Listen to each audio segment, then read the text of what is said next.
Welcome to Catalyze, the Connected Leaders Academy virtual conference designed to reshape your vision of transformation.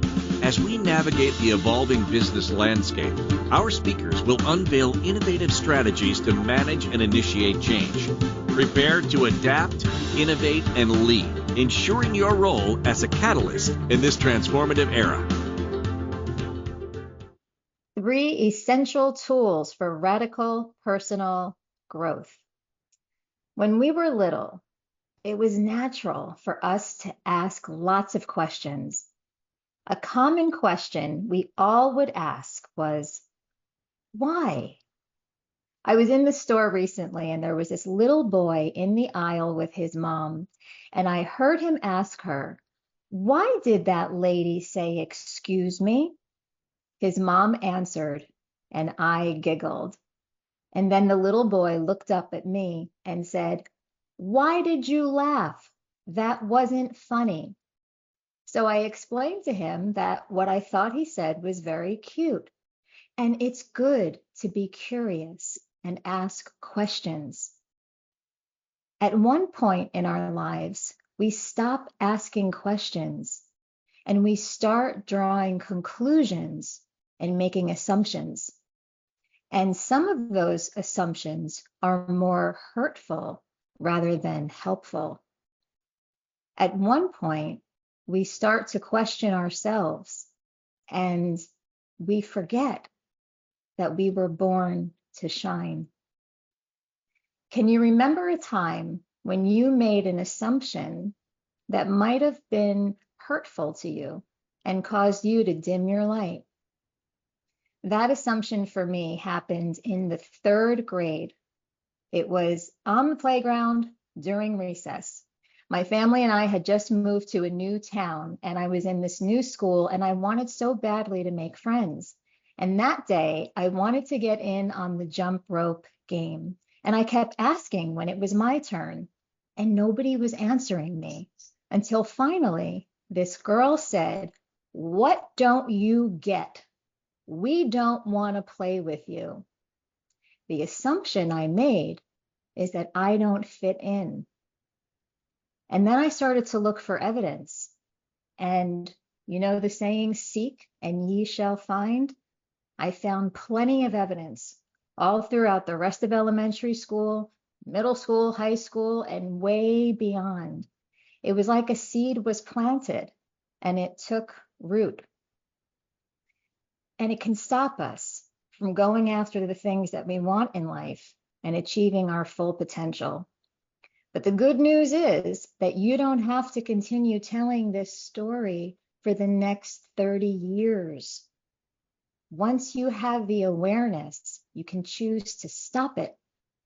Have you ever stopped watching a series that you were into on Netflix because you just weren't enjoying it anymore? Well, you can do the same thing with the stories in your mind, and you can create a whole new series that you love. So the tools that you're going to learn today are going to help you to reclaim your sovereignty, to learn how to pivot and get back on track with the goals that you have, and to design your future. Create it and design it by your own design rather than by default. Dr. Joe Dispenza said that the familiar past will sooner or later become your predictable future. So if you're not liking the results that you're getting in your life or even in your business, it's time to update that old operating system. And I'm going to show you how. So let's dive in. The first tool that I want to share with you is going to help you to calm down your nervous system. It's going to help you to reduce stress, improve your mental focus, and to change your vibrational point of attraction so that you can start attracting the things that you want. Now, the tool is something we all possess already, and that is breathing. Not just the breathing that you might be doing now. I'm talking about purposeful, mindful breaths. Neuroscientist Dr. Jill Bolte Taylor says that it takes just 90 seconds to process an emotion. So, what that means is, if let's say you're feeling the emotion of anger for longer than a minute and a half, it simply means that you're stuck in the story, or maybe you're replaying the situation over and over again. Instead, you can allow the emotion to be there, invite it in like a friend, and just breathe through it. Deep, purposeful breaths. And I'm going to share two different breathing techniques that I enjoy doing and teaching clients. And first, I want to share the power of this tool. A client of mine was going through a divorce, and her husband's girlfriend texted her this long message that was very accusatory. After reading the first sentence, my client put the phone down, walked away, and did her mindful breathing. She came back just minutes later, read the remainder of the text, and chose not to respond. And she said, had I not done my breathing, I would have responded right back and then forwarded the message to my husband, which wouldn't have done any good. So that's the power of using this simple yet effective tool. The one type of breathing I like to do is called 4-square breathing or box breathing. And they actually have taught this in the military to help the soldiers to calm down their nervous system. And all you do, it's a 16 count breath, is you breathe in for a count of 4, you hold your breath at the top for a count of 4, and then you exhale for a count of 4, and you hold the breath at the bottom for a count of 4. And you just take a few of those breaths. By counting, you can distract your mind from the thoughts that you might be thinking. Another breathing technique is called 7-11 breathing. And you breathe in for a count of 7, and you exhale for a count of 11. And that longer exhale engages the parasympathetic nervous system, which calms down the body, and you start to feel that sense of peace.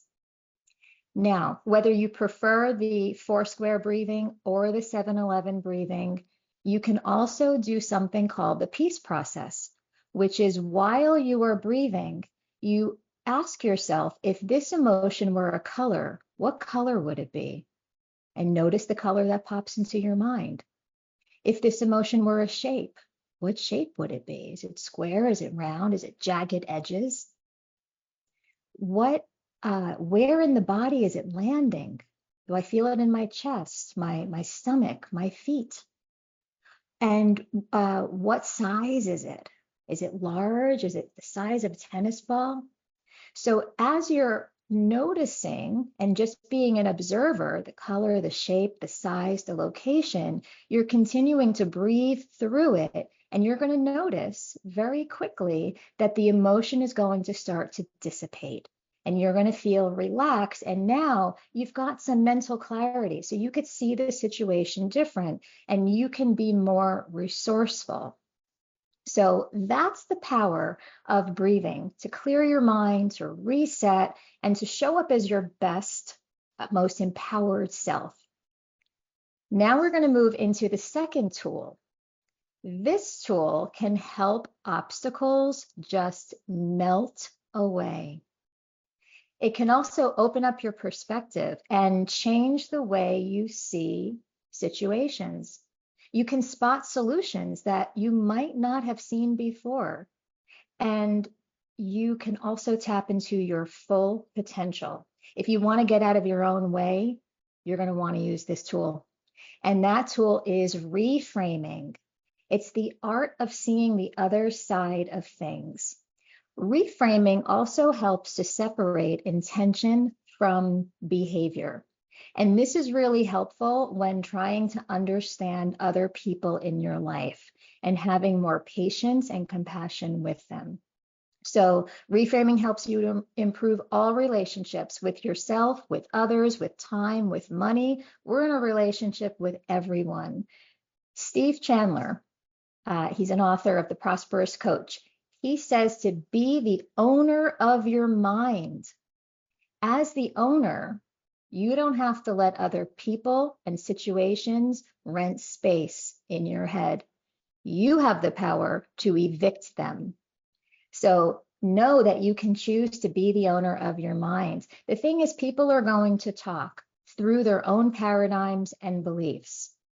And it's our job to stop and question everything that we're told and decide what is going to be true for you, what's going to be possible in your world. So I'm going to share two different types of reframes. The first type I want to share is a context reframe. And that's where you change the context, the place, the situation, and you ask yourself, what's another context where this behavior, I would see it differently? And an example is a bathing suit. It's appropriate to wear a bathing suit on a beach. But now take that person wearing a bathing suit and put them in the context of a business meeting inside of an office in person. Suddenly, that behavior is no longer appropriate. So let's apply that to something more tangible and related to you. A client I was working with, was saying to me, I'm not a salesperson. Now, that belief is not really helpful for someone who's a business owner. So we started to poke some holes in this story. And I asked this person, how many times have you sold your spouse on doing something that you wanted to do? And she realized, all the time. Okay, so let's reframe, I'm not a salesperson. And she reframed it to, I'm masterful at selling ideas I believe in. I do it all the time with my husband. In fact, I've been doing it since I was a little kid, selling my parents on buying me things that I wanted. So now what happens is you start to have a different feeling in your body about sales. And that's going to change the actions that you take and the results that you get. So that's the power of context reframing. The second reframe that I want to share with you is a meaning reframe. And that's where you change the meaning. What else could this mean? Now, an example is somebody could have a fear of public speaking, common fear. In fact, I hear it's one of the biggest fears that people have is speaking in public. So a reframe could be, is it nervousness? Is it fear? Or could it be excitement? Could that feeling mean that you're excited? Because excitement and fear tend to feel the same way in the body. And then you can go a little deeper and you can ask questions of, is this really true? Do you speak in restaurants? Well, restaurants are public. So could it be that you feel comfortable speaking in public in front of people? How about speaking on the beach where somebody else is listening in on your conversation? You feel comfortable then. So this starts to poke holes in people's stories and they start to feel more empowered, and it can help them change what they're believing. So that is the power of reframing. It's a tool that you can always use, and it goes back to question everything. If you don't like how you feel inside, stop and breathe and ask questions until you start to feel better. The third tool that I want to share with you is, before I tell you what it is, this tool will help you to gain clarity. It will help you to feel confident, and it will help you to feel motivated and make empowered decisions that are going to move you forward. I want to share a quick tidbit about Admiral McRaven. In his speech, Make Your Bed, he talked about the Navy SEALs that would have to perform these underwater experiments.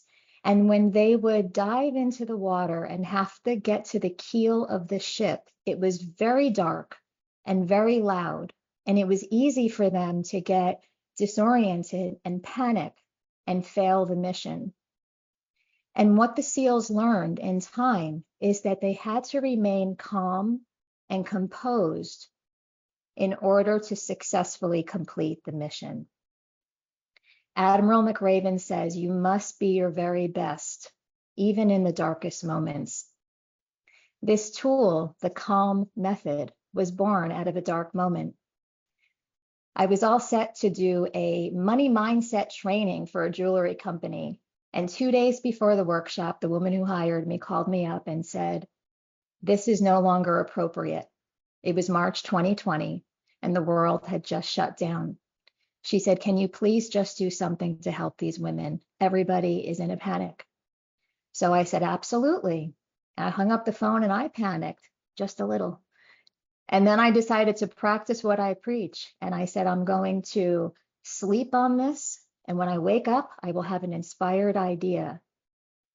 And I woke up the next morning. I did something I never do. I popped up from my pillow and I saw the word calm, CALM. Each letter stood for a step, for how to go from the chaos in your mind to clarity and confidence. So you know what you're going to do and you take that action. So the C in calm is conscious, conscious of how you feel. The A is aware, aware of the thoughts that you're thinking that are triggering this emotion, and then pretending you're a lawyer and putting them on trial and asking, are these facts?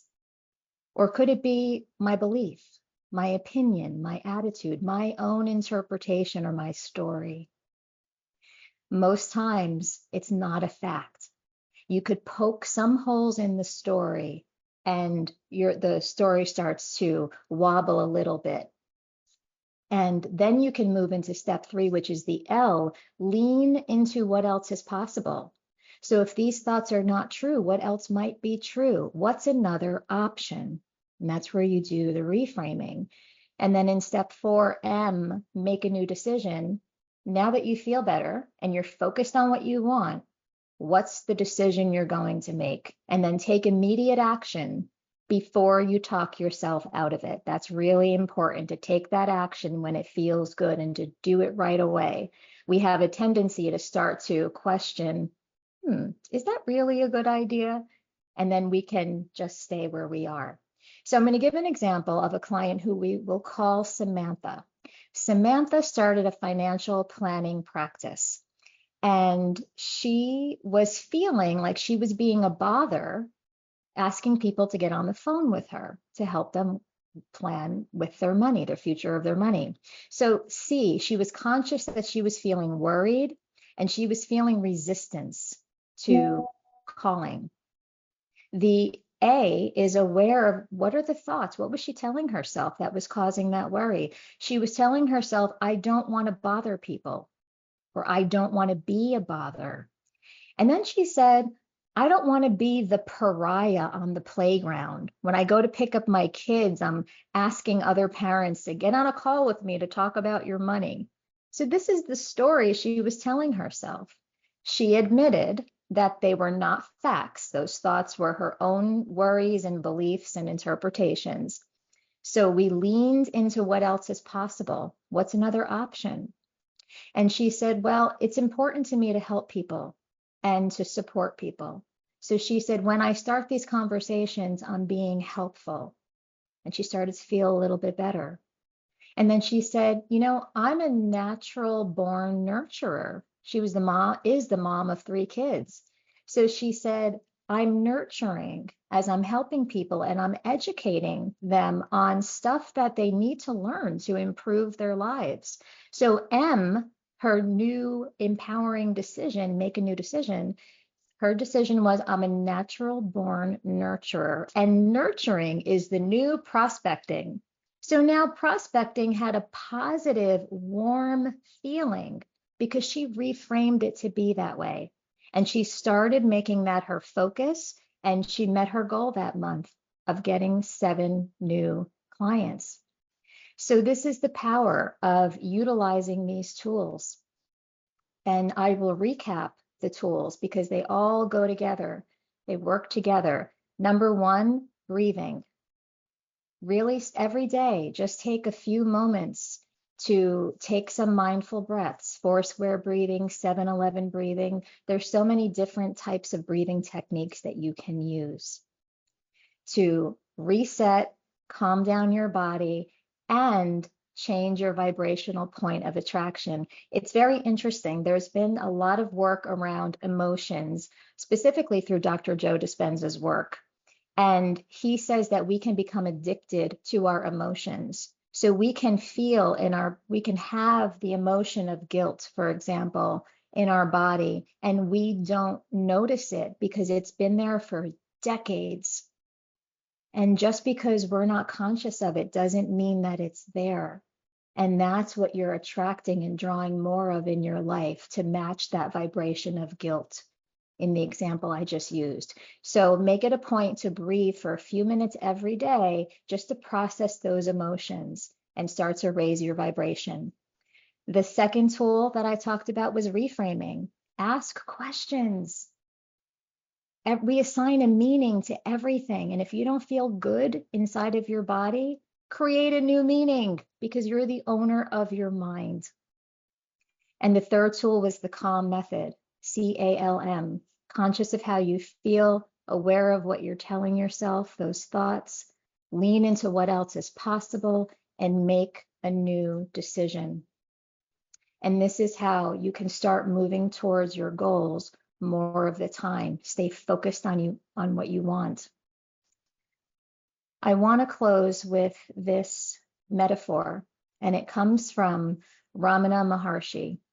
He uses the movie screen metaphor. You are the screen. You are that blank, pure screen. And the thoughts that you think, the experiences that you have, those are the images that are projected onto the screen. It's all an illusion, yet it feels like reality. When you go into a movie theater and you sit down, you see the screen in front of you until the lights dim. And then the movie comes up. You could be watching an action movie where there is fire and explosions, and you're on the edge of your seat, and you have a visceral reaction in your body. Your body is, your heart is beating, you're on the edge of your seat. And then when the movie's over and the light comes back up, is the screen burned? No, it's untouched, because what was on the screen was never real. So again, I invite you to question what you see and hear on the screen of your mind and turn on the light of awareness. You are the screen. Remember, it's a movie, and you can choose to get up and leave the theater. When you think something that makes you feel bad, remember, it means that you are out of alignment with your true self. So stop and breathe and question what you see and hear. Ask your higher self, your soul, your spirit, whatever word you want to use. Ask yourself outcome-oriented questions that are focused on what you want. What else could this mean? And listen for the answers, because you know more than you think. You are greater than what you think. And you might be pleasantly surprised to find that you are the ticket to your own mental freedom. Thank you. I'd love to connect with you further. You can connect with me. Thank you for participating in today's enlightening session of Catalyze. As we transition to our next expert, remember that each strategy and insight is a step toward becoming a transformative leader in your field. Visit ConnectedLeadersAcademy.com to stay engaged and informed. The journey of change is ongoing. Let's move forward together.